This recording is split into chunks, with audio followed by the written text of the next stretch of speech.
The arrow took the bandit through the throat before Reuben Thatcher even heard the bowstring sing, and he was still trying to understand why he was alive when the second man's head rolled off his shoulders in a spray of firelight and blood. He had gone down under a boot to the chest, his axe knocked from his hands, 3 men in mismatched mail standing over him with knives drawn and the wagon of tallied timber burning behind them on the trail.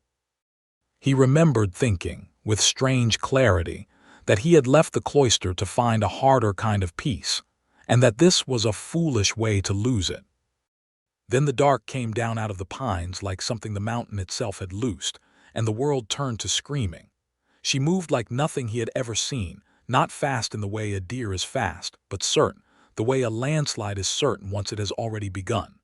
7 feet of muscle and old scars, orc-green skin gone nearly black in the moonlight, a war blade in each hand that she used like a woman shelling peas without hurry, without waste. The third bandit ran.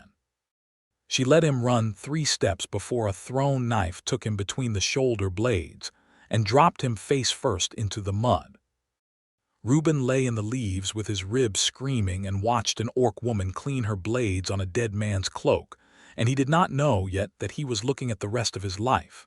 "You are still breathing," she said without turning around. Her voice was low and rough, like river stone dragged over river stone, and it carried no particular warmth. "That is more than I expected." Yes." He sat up, wincing, and found himself staring. She was beautiful in a way that had nothing to do with softness, a strong jaw, tusks that did not quite hide behind her lip when she spoke, eyes the pale gold of a wolf's in the dark. She wore fitted leathers, dark and travel-worn, laced tight up the sides to move with her instead of against her, a leather bodice reinforced along the ribs with thin plates of bone, and tall boots scuffed white at the toe from years of mountain stone. There was nothing shapeless about her. Every strap and buckle looked chosen to let her fight, and to let her run, and though he would only admit this to himself much later, lying awake, to make a man's mouth go dry. "Do not thank me," she said before he could try. "I did not do it for you." "Then why?" She looked at him then, really looked, and something moved behind those gold eyes that he could not name. "Because I was hungry for a fight and they were already here," she said and turned to go. "Wait." He got to his feet too fast and the world tilted and he put a hand against the burning wagon rail to stay upright. "You saved my life. I owe you something for that, a debt." She stopped at the tree line, half in shadow, half in moonlight, and laughed, a short, humorless sound. "Humans do not owe debts to orcs, Woodsman. Ask your priests. Ask your town. An exile is not even a person under your laws. I could have let them cut your throat, and no magistrate in Millbrook Crossing would have blamed me for walking on by." "I am not from Millbrook Crossing's laws," he said. "I am from a cloister before I was from anywhere else, and where I was raised, a debt of the heart does not care what a magistrate says." Something flickered in her face, surprise, maybe, or suspicion that he was mocking her. "Keep your gratitude," she said. "It will not feed me and it will not warm me on the mountain in winter." Then she was gone, swallowed by the black trees as if she had never been there at all, and Reuben Thatcher stood alone beside a burning wagon with 3 dead men at his feet, already thinking about the next full moon. He had left the cloister of St. Aldrich 4 years before, walking out through the gate at dawn with nothing but a spare tunic, a small knife, and the particular ache of a man who loves silence but cannot live only in it. The brothers had taught him prayer and patience and how to read the old tongue, and none of it had told him what to do with hands that wanted work more honest than copying scripture. He had come north into the Greywatch Mountains because the timber camps always needed men who did not complain, and Kestrel Hollow had taken him on without asking too many questions about a former lay brother who still crossed himself before he swung an axe. He was good at the work. He was quiet at the work. The other loggers liked him well enough, in the distant way men like a fellow who never causes trouble and never quite lets you close either. He had not expected, at 31 years old, with sawdust in his beard and a monk's habit long traded for a woodsman's coat, that his life would turn on an orc woman's blade in the dark. But a debt was a debt. The brothers had taught him that too, that mercy given freely still creates an obligation in the one who receives it, that to walk away from a kindness unrepaid was to let a wound fester in your own soul, whether or not the world agreed it was owed. He did not know her name. He did not know where she slept, or what she ate when the traps were empty, or why an orc walked exiled and alone in country where every hunter with a crossbow would gladly claim the bounty on a clan-broken orc's head. He only knew that the next full moon was 11 days away, and that he intended to be standing at the edge of the tree line with something in his hands. He chose the flat gray stone at the fork of Kestrel Creek, a landmark visible from the ridge trail she had vanished up, and on the night of the full moon he walked out from camp with a small sack dried venison, a wedge of hard cheese, 2 apples going soft, half a loaf of bread wrapped in cloth against the damp. He set it on the stone and stepped back into the shadow of the pines, and he waited until his legs ached and the moon crossed halfway to morning, and nothing came, and he walked home telling himself it did not matter, that a debt paid into empty air was still a debt paid. When he returned the following evening to check, driven by something he refused to call hope, the sack was gone. Not torn open by wolves and scattered, not knocked into the creek by careless deer. Gone cleanly, the way a person takes a thing they mean to keep. He did not see her again for 3 months, but every full moon he came back to the gray stone with a sack of food, and every time, within a day, it disappeared. Word got around camp, as word always does in a place where 40 men share a mess hall and nothing else to talk about. Big Gunnar Voss, the camp's foreman, a barrel-chested man with a beard full of pipe smoke, cornered him by the sharpening wheel one evening and said not unkindly, "You are feeding something out there, Thatcher. Wolves don't take bread off a stone. Bear don't either, not clean like that." "It is my own food," Reuben said, "bought with my own coin." "I did not ask whose coin. I asked what you are feeding." Gunnar's eyes narrowed. "There is talk of an orc loose in these hills. Clan broken, they say, exiled for some crime against her own people. If that is what you are putting meat out for, boy, you had better think hard on it. Bounty men have been through Millbrook Crossing asking after her. 20 crown on her head, dead or dragged in chains, and no man in this territory would blink twice at collecting it." "She saved my life," Reuben said, and did not elaborate, and Gunnar looked at him a long moment before shaking his head and walking off muttering about fools and orcs and men who thought too much for their own good. The prejudice was not new to Reuben, even sequestered as he had been behind cloister walls.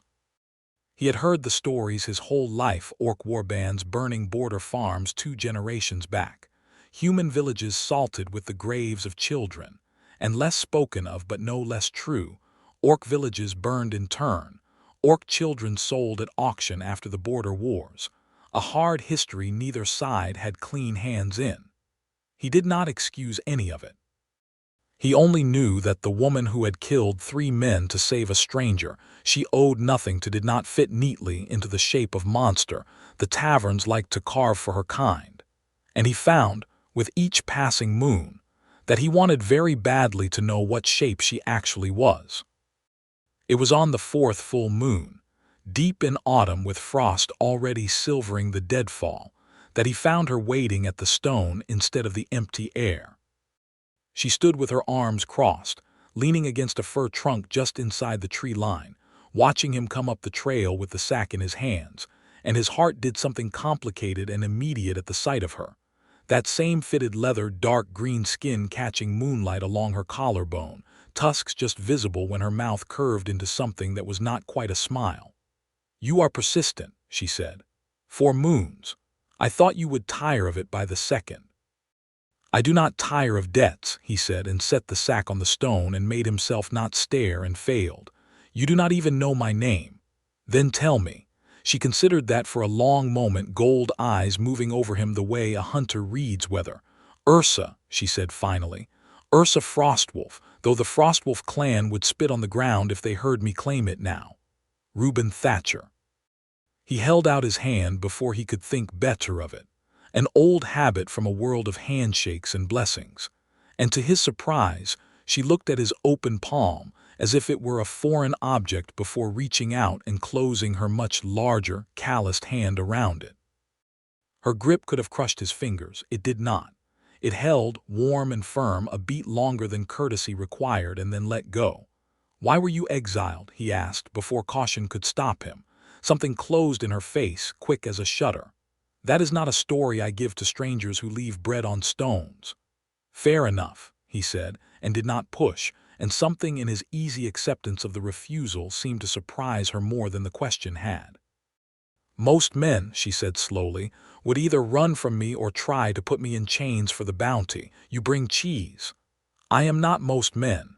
"No," she said, looking at him a moment too long. "I am beginning to see that." They talked longer that night than he had intended, the moon climbing white and huge above the ridgeline, her leaning against the fir and him sitting on a fallen log, a careful, respectful distance away that neither of them quite managed to keep, drifting closer as the hours went by without either seeming to notice. He told her about the cloister, about the particular quiet of a stone chapel at dawn, about why he had left it, not out of any loss of faith, but out of a growing certainty that God, if he existed at all in these hard mountains, wanted men out working and loving and bleeding in the world, not copying old words behind walls. She told him in pieces, guarded and grudging, about growing up in a war camp of hide tents in the high Greywatch passes, about a clan chief who was her own elder brother, about the particular cruelty of being cast out by blood rather than strangers. She did not tell him why. He did not ask again. When she finally rose to leave, moving with that same unhurried certainty, she paused and looked back at him. "Next moon," she said. It was not quite a question. "Next moon," he agreed, and felt something in his chest go warm and dangerous and entirely unfamiliar. The months that followed built a rhythm he had not known he was starving for. Full moon after full moon, he brought food to the gray stone, and more often than not now she was there waiting, and their conversation stretched longer each time, until the food itself became almost an afterthought, an excuse two stubborn people used to keep meeting in the dark without having to admit what they were really doing. She taught him to read weather in the shape of clouds over the peaks. He taught her 3 words of the old cloister tongue that meant, roughly, safe harbor, and she repeated them back with a low, private laugh that did something unsteady to his knees. Twice that winter, bounty hunters came through Millbrook Crossing asking after the clan-broken orc in the hills, and both times Reuben found himself lying with more ease than a former lay brother ought to manage, sending them off toward the wrong ridge, toward the wrong pass, buying her distance with nothing but calm words and a steady voice. He told himself it was only the debt, still being paid. He knew, by the second time, that it was a lie he told only himself. The night everything changed, he did not find her waiting at the stone at all. He found the sack from the previous moon untouched, and blood on the frost-crusted leaves leading up toward the ridge, and he did not think, he simply ran, axe in hand, following the dark spatter through the pines until he came out into a small clearing where 3 bounty men had her cornered against a rock face, crossbows leveled, one already reloading a bolt still slick from a wound in her thigh. "Stop!" The word tore out of him before he had a plan to follow it, and all 3 men turned, and one of the crossbows swung his way. "Stand clear, Woodsman," the lead bounty man said, a lean, scarred fellow with a Millbrook tabard half hidden under a traveling cloak. "This is none of your business. 20 crown on her head, and I mean to collect." "She is under my protection," Reuben said, and his voice did not shake though his hands did. The man laughed. "Under your protection, that is rich. You are 1 man with an axe. We are 3 with crossbows already loaded on a wounded orc." He raised his weapon fully. "Move or you go down first." Reuben did not move. He set his feet and raised the axe, and behind the bounty men, Ursa bleeding, favoring one leg, gold eyes blazing with a fury that had nothing to do with fear, pushed herself off the rock face and closed the distance on the nearest man before he could finish turning, driving her shoulder into him hard enough to crack ribs and send his crossbow spinning into the snow. The fight that followed was short and brutal and entirely lopsided once she was loose among them.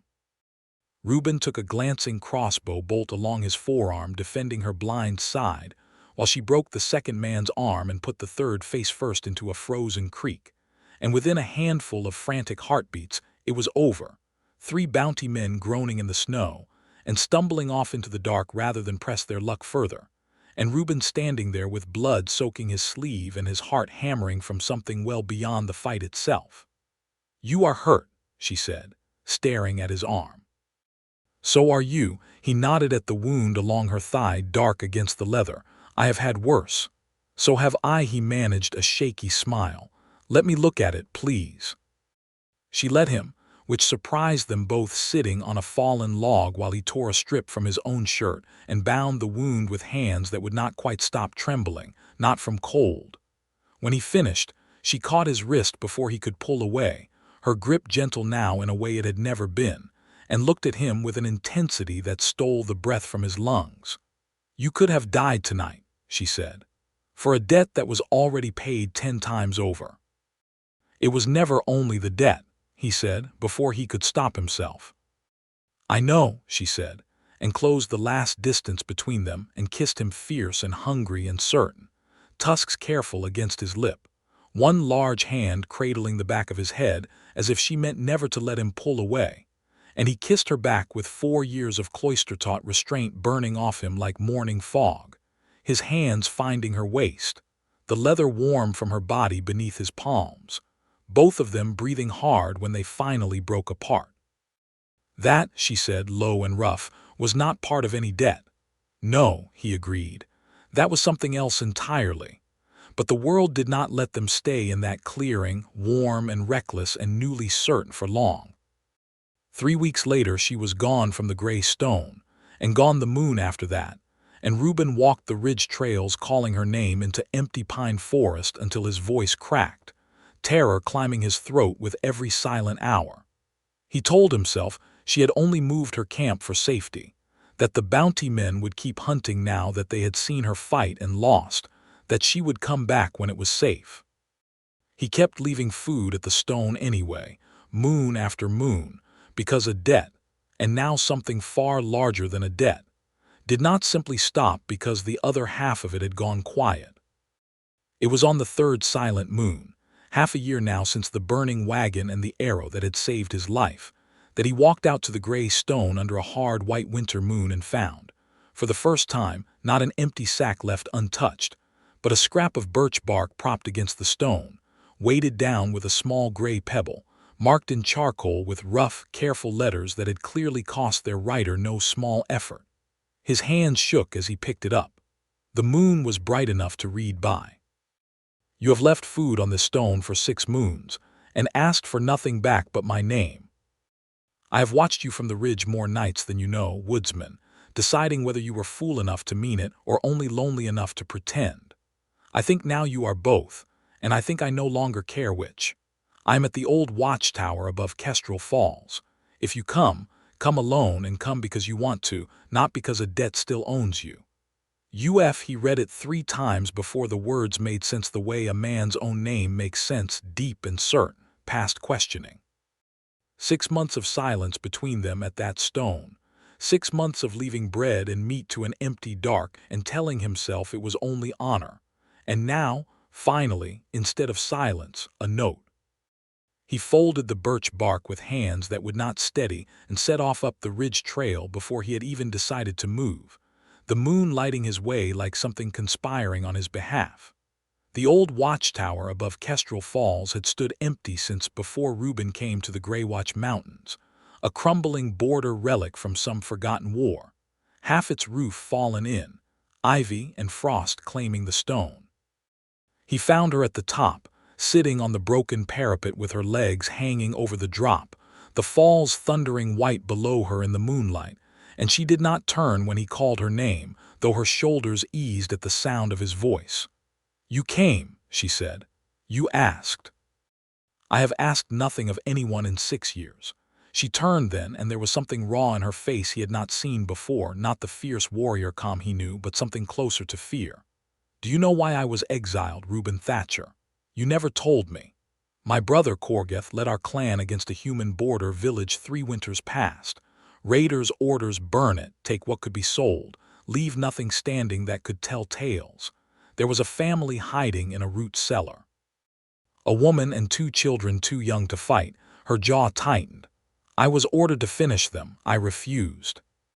My own brother called it weakness before the whole clan and cast me out with nothing but the blade on my hip, and told every hunter and bounty man in 3 territories that I was fair game, no clan to avenge me, no honor debt owed if I fell to a stranger's arrow. That is not weakness, Reuben said, quiet and fierce. That is the bravest thing I have ever heard. Tell that to my clan. Tell that to the bounty men who come every season smelling coin on a woman with no one left to mourn her. She looked away, out over the falls. I did not send that note because I wanted comfort, Woodsman. I sent it because 6 months of silence taught me something I did not want to learn, that I would rather have you and the danger you bring than no danger and know you. Then you have me, he said, closing the distance, kneeling at the parapet's edge so he was level with her. All of me, not as a debt, as a choice. I have chosen it every full moon for half a year, whether I called it that or not. She reached out and pulled him up onto the stone beside her, and this time when their mouths met there was none of the desperate uncertainty of the clearing fight, only a slow, deliberate hunger, her hands framing his face with a tenderness that seemed to startle her own self as much as it undid him. And when they finally drew back to breathe, her forehead resting against his, she laughed softly, the first truly unguarded sound he had heard from her. An orc and a lay brother, she said. The bounty men will not know what to make of us. Let them try to make anything of it, he said. I am done being careful with what I want. They stayed at the tower until the sky grayed toward dawn, talking and touching and learning each other's silences. And when he finally walked back down toward Kestrel Hollow with the sun coming up gold over the ridgeline, he felt lighter than he had in the whole 4 years since he had walked out through the cloister gate, as though some part of him that had been waiting, quietly, patiently, for a reason to fully belong somewhere had finally been given one. The trouble, when it came from 2 directions at once, the way trouble in the mountains so often did. The first was the outlaw band that had been plaguing the whole eastern Greywatch region for the better part of a year. A hard company of deserters and raiders, led by a man called Garrick Vance, who had taken to striking timber camps and trade caravans alike, burning what they could not carry and leaving worse behind for anyone who resisted. Kestrel Hollow had escaped their worst attention so far, protected mostly by its remoteness, but word had come down from Millbrook Crossing that Vance's company had grown bold enough to strike the town itself twice that spring, and that the magistrate had put up a standing reward for any information leading to their camp. The second was Ursa herself, and the fact that a woman could not walk into Millbrook Crossing on market day without every eye in the square finding her within a breath. She had come down from the mountain at Reuben's side that particular morning for a reason that felt, in hindsight, achingly simple and good: to trade a bundle of cured pelts for coin, to stand beside him in daylight for the first time rather than only under a hidden moon, to see, perhaps, whether the world had room for what had grown between them. He had told her the town's temper had softened, that folk had bigger worries now than an exiled orc keeping to herself in the high hills. He had believed it when he said it. He was wrong. The market square of Millbrook Crossing was crowded that morning, wagons and stalls and the low, constant murmur of trade, and the murmur died the instant Ursa Frostwolf walked into it at Reuben's side, tall and unmistakable in her dark travel leathers, warblade at her hip, gold eyes steady even as every head turned. "That is her," someone said too loud from beside the grain merchant's stall. "That is the Frostwolf orc, the clan-broken one. 20-crown bounty on her head," another voice added, and the words moved through the crowd like a spark through dry tinder. A woman snatched her child back from a market stall as if Ursa's mere presence might reach out and take him. An old man spat into the dirt at her feet. She should not be allowed in this square. someone shouted from the tavern porch. Orcs burned my brother's farm to the ground not 6 years past. I do not care what clan she claims or does not claim. She is unclaimed, came another voice, harder, uglier. No clan behind her means no vengeance to fear. She is fair game right here in the light of day, same as any bounty man's mark. The crowd, which had been a market a moment before, began to close in, not yet a mob, but the shape of one forming with terrible speed. Men reaching for cudgels and stall poles.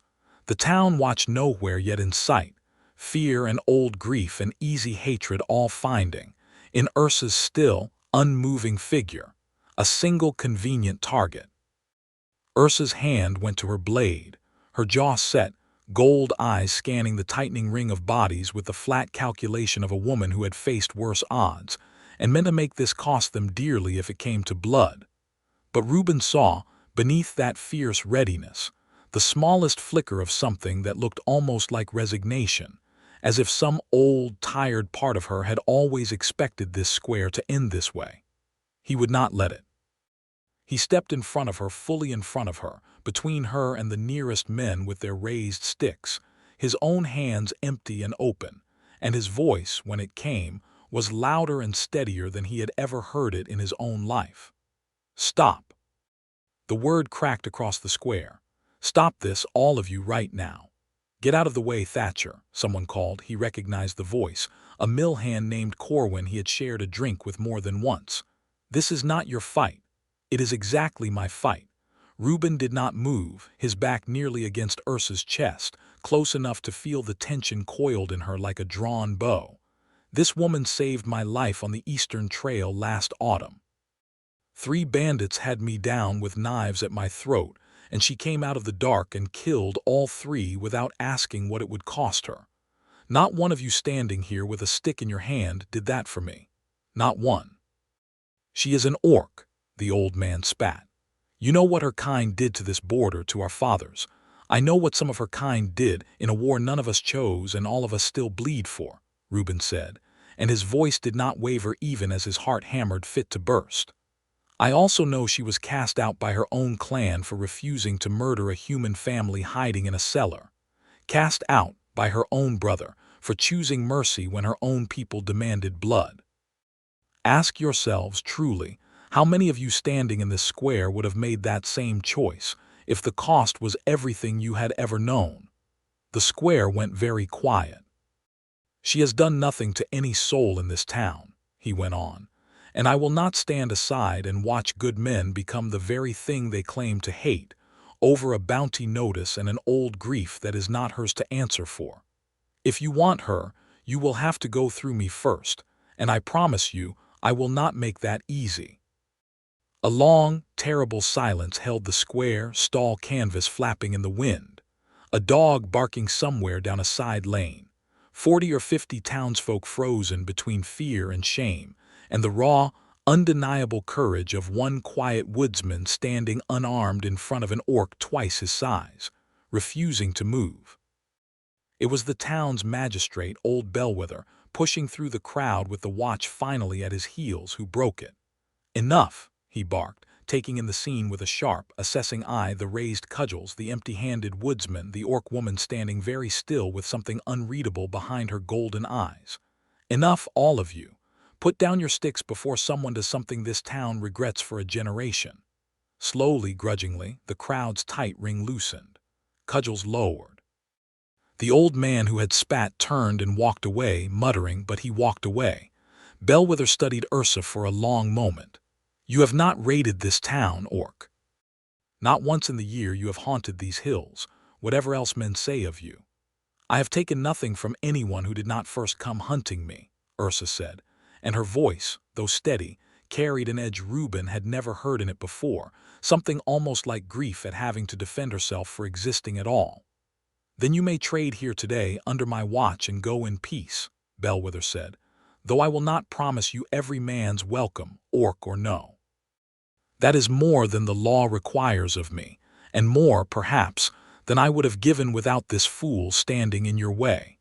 He glanced at Reuben with something that might have been respect. "You have more spine than sense, Thatcher.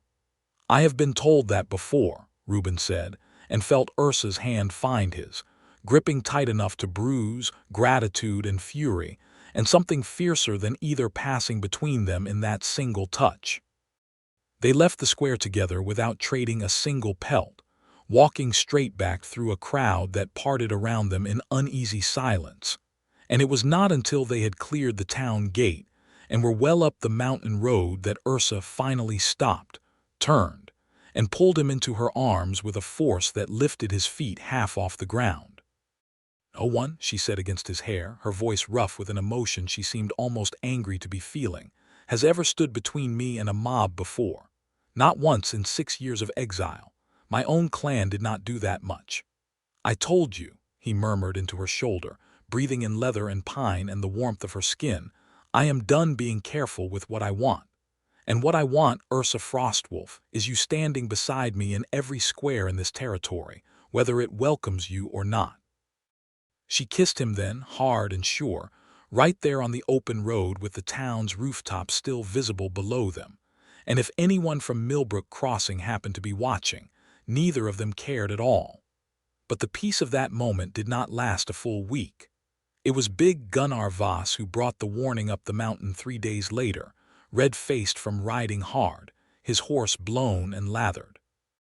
"Vance's company," he gasped, sliding off the saddle in the middle of the Kestrel Hollow yard. "The whole outlaw band, 40 men or more, moving this way through Ash Hollow Pass. Word from a trapper who barely got out alive. They mean to hit this camp, Thatcher, tonight or tomorrow, and take everything worth taking before they burn the rest." The camp erupted into controlled panic, men grabbing axes and hunting bows. The few crossbows the camp owned distributed among the steadiest hands. Women and children from the small logging settlement herded toward the root cellars and the old stone mill that offered the only real shelter. Reuben found Ursa already moving among the frightened workers with a calm, commanding certainty that seemed to steady them almost by proximity alone, directing men to the high ground, showing 2 boys barely old enough to shave how to brace a door with a fallen beam. 40 men, Gunnar said grimly, watching her work, "and maybe 20 of us who can fight, most of them loggers, not soldiers." "Then we do not fight them like soldiers," Ursa said, turning to face him with a warrior's clear-eyed focus. "We fight them like the mountain fights narrow trails, deadfall, ground they do not know and we do. I have hunted these ridges for 6 years. I know every place a man can be funneled into a killing ground he cannot escape." Gunnar looked at her for a long moment, this orc woman his camp had feared and gossiped about for a year, now offering to bleed for their survival, and something in his weathered face shifted. "Tell us where to stand," he said simply, "and we will stand there."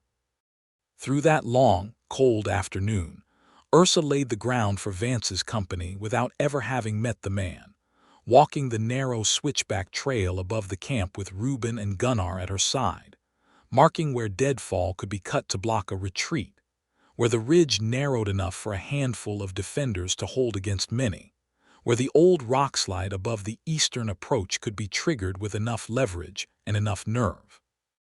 Reuben watched her work with a fierce, humbled pride that had nothing to do with the danger closing in and everything to do with the woman herself, exiled, hunted, spat on in a market square not a week past. And here she was pouring every ounce of her hard-won skill into saving a camp full of humans who had never once been kind to her, because the man she loved called it home.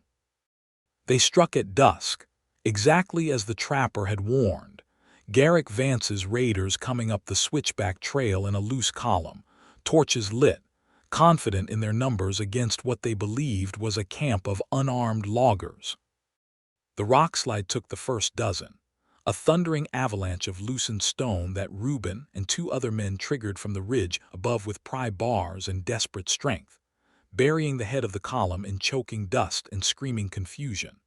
The narrow trail did the rest, funneling the survivors into a killing ground where Kestrel Hollow's loggers, fighting with axes and felling hooks, and a fury born of defending their own homes, held the line far longer than 40 raiders had any right to be held. It was Ursa who found Garrick Vance himself, breaking free of the chaos with a dozen of his hardest men, and driving straight for the camp's heart, where the women and children sheltered in the old stone mill. And it was Ursa who met him in the open yard before he ever reached that door, warblade drawn, gold eyes blazing in the torchlight. "Out of my way, orc," Vance snarled. A broad, scarred man with a headsman's axe and the confident cruelty of someone who had never once lost a fight that mattered. "This is not your camp to die for." "It is exactly my camp," Ursa said, echoing words she had heard a woodsman say in a market square not so long ago. And the fight that followed was brutal and fast. Axe against twin blades, Vance's raw strength meeting her honed, merciless skill, and Reuben, breaking free of his own line the instant he saw her locked in that duel, arrived at a dead run just as Vance's axe came down in a blow meant to end everything. Ursa took the blow on a crossed guard that nearly drove her to one knee, and in the half-second Vance spent overextended from the swing, Reuben was there, driving his shoulder into the outlaw's flank with every ounce of strength 4 years of felling timber had built into him, knocking Vance sideways just enough to spoil his footing on the frost-slick ground. It was all the opening Ursa needed. Her blade came up and across in a single certain motion, and Garrick Vance fell into the mud of the yard he had meant to burn, and did not rise again. The remaining raiders, seeing their leader down and the camp's defenders holding firm on every trail, broke and scattered into the dark. And by the time the moon had climbed clear of the ridgeline, Kestrel Hollow stood scorched at its edges but whole, its people shaken but alive. And Ursa Frostwolf stood in the yard with Reuben Thatcher's arms around her, both of them breathing hard, both of them alive against every reasonable expectation of that terrible night. Word of what had happened at Kestrel Hollow reached Millbrook Crossing within 2 days, carried by traders and riders who had no reason to soften the truth, that an exiled orc woman had planned the camp's defense stone by stone, had faced down the outlaw leader Garrick Vance in single combat, and ended a threat that had plagued the whole territory for a year, and had done it all for a settlement of humans who, not a week before, had nearly turned a market square into a lynching. Magistrate Bellwether himself rode up the mountain 3 days later, an escort of watchmen trailing him, and found Ursa and Reuben together at the camp's edge, splitting kindling in a companionable, easy silence that spoke louder than any words could have of how far they had come. "The territory owes you a debt, orc," Bellwether said, dismounting stiffly. "Vance's company has plagued 4 settlements this year alone. You ended it in a single night at cost to yourself, for people who gave you little enough reason to bother." "I did not do it for the territory," Ursa said, echoing, without quite meaning to, words she had once said to a stranger over a burning wagon a year and a half before. "I did it for this camp and for him." She nodded once toward Reuben. "The territory may keep its gratitude." "Nonetheless," Bellwether said, and produced a rolled parchment from his saddlebag, "the council at Millbrook Crossing has voted to strike the bounty from your name. Effective this day, Ursa Frostwolf is no longer marked for any bounty hunter's blade in this territory, clan broken or no. You may walk into that market square any day you please, and any man who raises a hand against you answers to the law same as he would for any citizen." He held the parchment out, and Ursa took it with hands that, for the first time since Reuben had known her, trembled slightly. 6 years of exile, of being fair game for any stranger's arrow, ended by a rolled piece of paper and a magistrate's grudging, hard-won respect.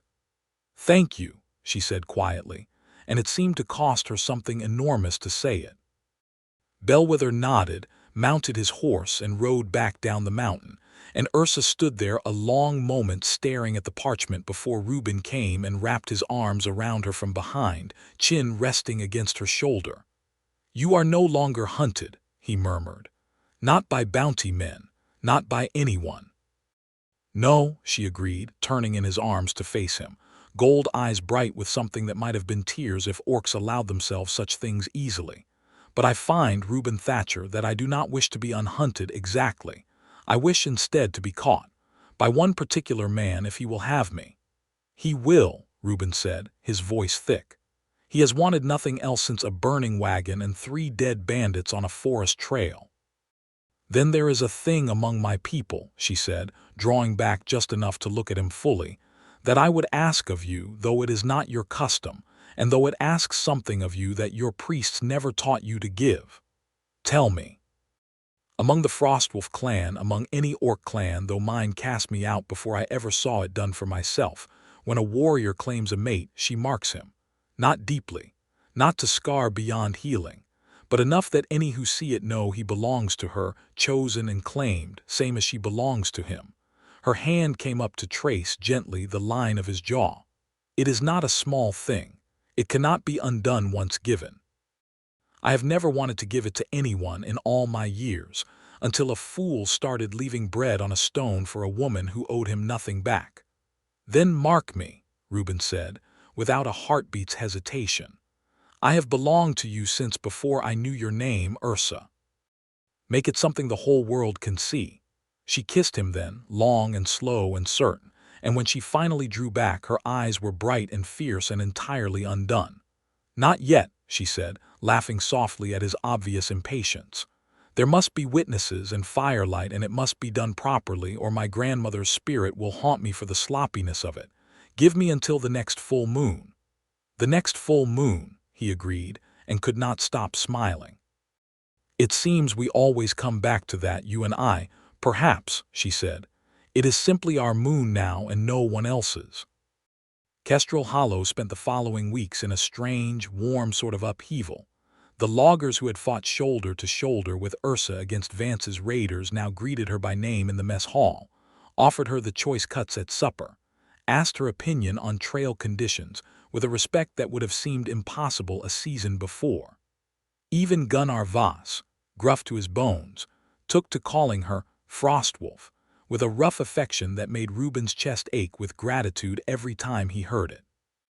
There remained a few in the camp, and more in Millbrook Crossing, who still eyed her sidelong, who still muttered old grievances into their ale-old wounds, did not close simply because one night's courage had been proven. But the tide of it had turned, slow and undeniable, the way a river carves new ground given enough patient force, and Ursa walked among humans now with her head high and her bounty parchment folded carefully in a pouch at her hip, proof against any fool who might forget. Reuben spent those weeks in a quiet, constant state of disbelief at his own good fortune. That a woman who could have chosen solitude, or vengeance, or simply the wide unclaimed wilderness rather than any human settlement at all, had chosen instead to stay, to fight, to love a former lay brother with sawdust in his beard, and nothing to offer her but a debt he had never stopped trying to repay. He found himself, some evenings, laughing aloud at nothing, startling the other loggers, unable to explain that his heart had simply grown too full to hold quietly. The night of the full moon, the camp gathered at the edge of the tree line near the gray stone at Kestrel Creek, the very stone where it had all begun. Sacks of bread and venison left in silent hope, a debt of honor slowly, unknowingly, becoming something far larger. Gunnar Voss had insisted on building a proper fire there, and half the camp had come along despite the late hour, drawn by curiosity and, Reuben suspected, a genuine wish to see something good happen in a territory that had seen too much hardship that year. Ursa arrived from the ridge trail in the firelight, and Reuben's breath caught the way it always did at the sight of her, still in the same dark, fitted travel leathers she had worn since the night of the burning wagon, warblade at her hip, but with her dark hair unbound for once, falling loose past her shoulders, and something in her bearing that was less warrior tonight and more, simply, a woman walking toward the man she had chosen. She stopped before him at the fire's edge, and the gathered loggers fell quiet, and somewhere behind them the creek ran on, indifferent and eternal, the same creek that had carried a debt between two strangers for half a year of silent full moons. "Reuben Thatcher," she said, her voice carrying clear and steady in the firelit dark. "You left food on this stone for a woman who gave you no reason to expect thanks, moon after moon, until silence itself became a kind of promise between us. You stood between me and a mob with nothing in your hands but courage. You fought at my side against men who would have burned everything you love, and you asked for nothing back but the chance to keep choosing me." She drew a small, curved blade from her belt, no longer than her palm, its edge honed to a fine, careful point. "I am done letting silence speak for me. I choose you before this fire, before these witnesses, before whatever gods watch over cloisters and war camps alike. Will you be claimed?" "I have been yours," Reuben said, his voice rough with emotion he no longer bothered to hide, "since before I knew to call it that. Mark me, Ursa Frostwolf. Let the whole world see it." She stepped close, and with a gentleness that made the assembled loggers go utterly still, drew the small blade in a single careful line along the side of his jaw, just below his ear, a shallow mark, no deeper than it needed to be, a thin line of blood welling and catching firelight like something sacred. He did not flinch. He held her gaze the entire time, and when she was done, she pressed her lips to the mark, sealing it, and the low sound she made against his skin was equal parts fierce satisfaction and something achingly tender. "It is done," she said, drawing back, her gold eyes bright and fierce and wet in the firelight. "Any orc who sees that mark in any clan in any territory will know you belong to Ursa Frostwolf, and that to raise a hand against you is to raise it against me." She looked past him to the gathered camp, to Gunnar Voss standing with his arms crossed, and something suspiciously like tears in his weathered eyes, to the loggers who had fought and bled and finally, truly seen her for exactly what she was. "And let any human who doubts it," she added, "remember the night Kestrel Hollow still stood because an exiled orc chose to fight for it, for him, for all of you."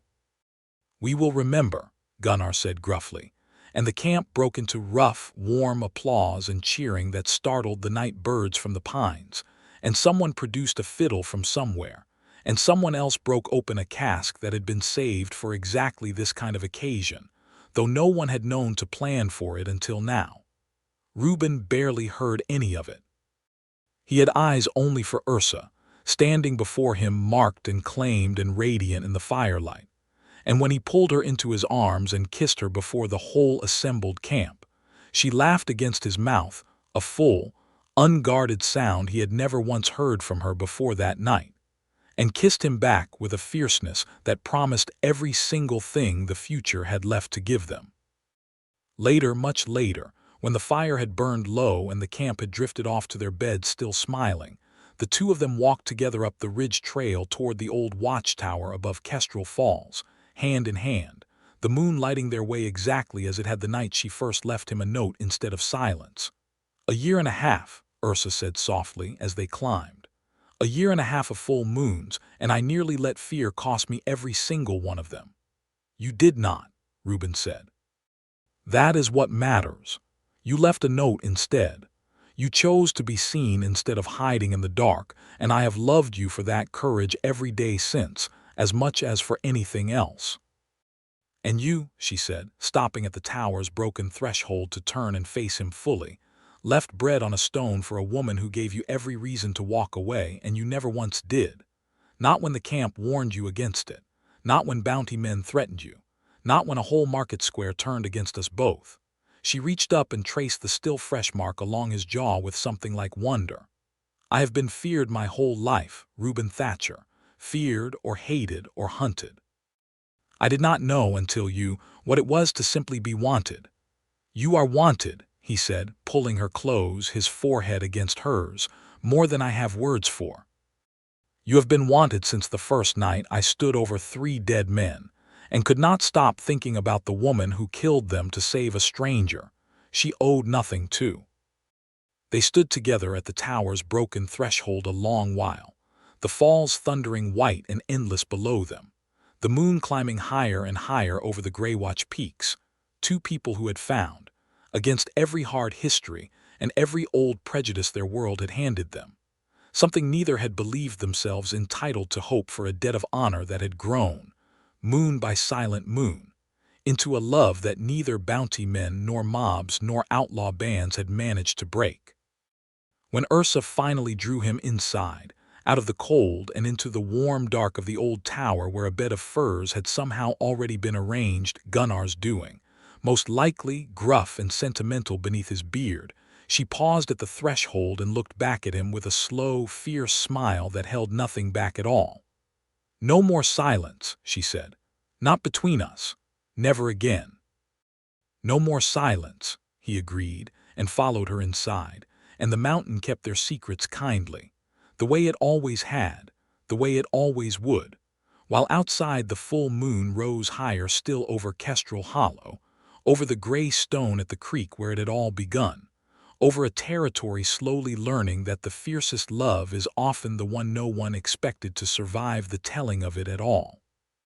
They were married that same summer, in a ceremony that blended both their worlds the way their whole courtship had a cloister blessing spoken by an old traveling brother who happened through Millbrook Crossing, and remembered Reuben fondly from his novice days, followed by an orc binding rite that Ursa performed herself, tying a braided cord of her own hair and his around both their wrists before the assembled camp and half the curious town, gold eyes and gray eyes both bright with unashamed tears as she declared, loud enough for the whole square to hear, that she, Ursa Frostwolf, once exiled and hunted and unclaimed by any soul in any territory, had chosen a woodsman's heart above every crown and every clan, and intended to keep it unbroken, for as long as the mountains themselves still stood.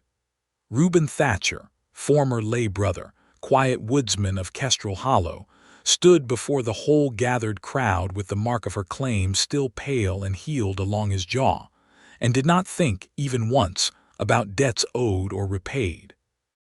He thought only that he had left food on a stone for a stranger in the dark, moon after moon, hoping for nothing more than to ease his own conscience, and had somehow, impossibly, been given the whole of his life in return.